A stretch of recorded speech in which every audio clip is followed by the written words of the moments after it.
Let's say you've got $1.5 million to invest in your next home. Not a bad position to be in, right? But here's the catch. Where you buy can completely redefine your lifestyle.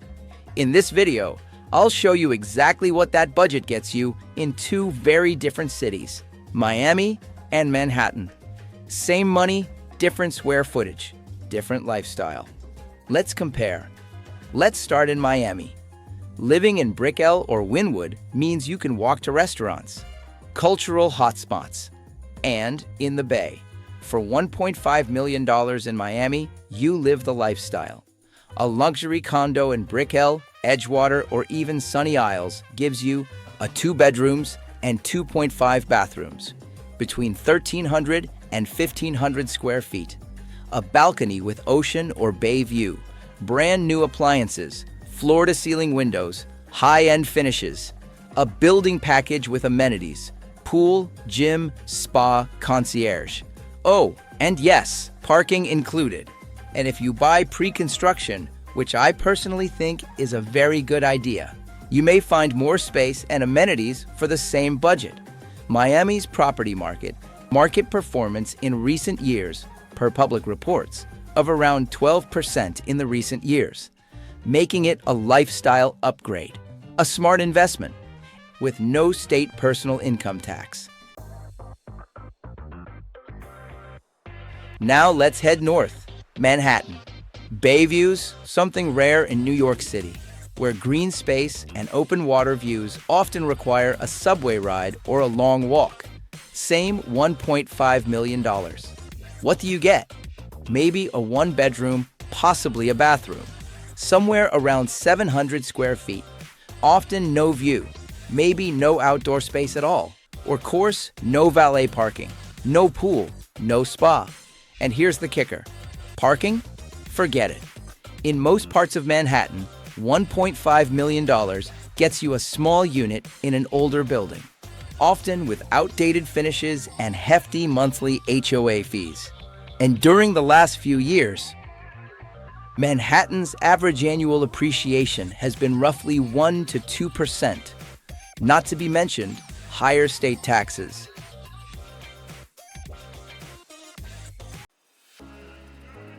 In Miami, your $1.5 million gets you modern designs, open spaces, view, and a lifestyle.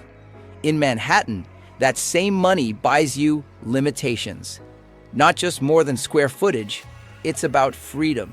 It's about quality of life.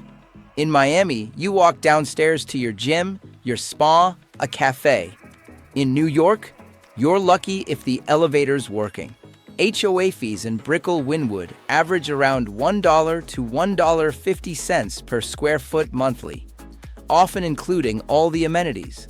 New York City HOA fees are significantly higher, usually with less amenities, older buildings.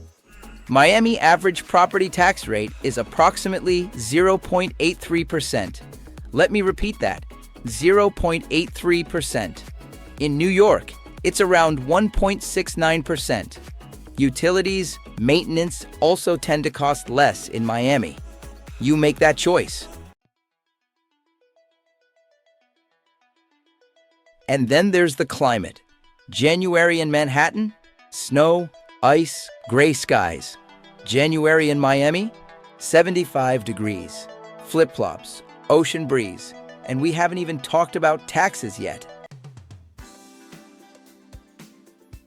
Same budget, but one offers lifestyle, space, light, and ease. The other, fast-paced environment, colder climate, and limited space. So the real question is, are you paying for square feet or for stress? Your home should bring peace, not pressure. Your investment should reflect your future, not your past. And in Miami, you have all of that and more. Imagine stepping out into a rooftop yoga class before work versus bundling up for a subway ride. The difference isn't just the square footage, it's how your mornings begin. I'm Guillermo Teran. With over 30 years of experience in real estate in Miami, I've seen Miami transform and actually see what is becoming. I help people like you rethink where and how they live with confidence and experience. If you're ready to turn your money into square footage, lifestyle, and long-term value, visit gteran.com and book a free strategy call today, because your next home could be here in Miami.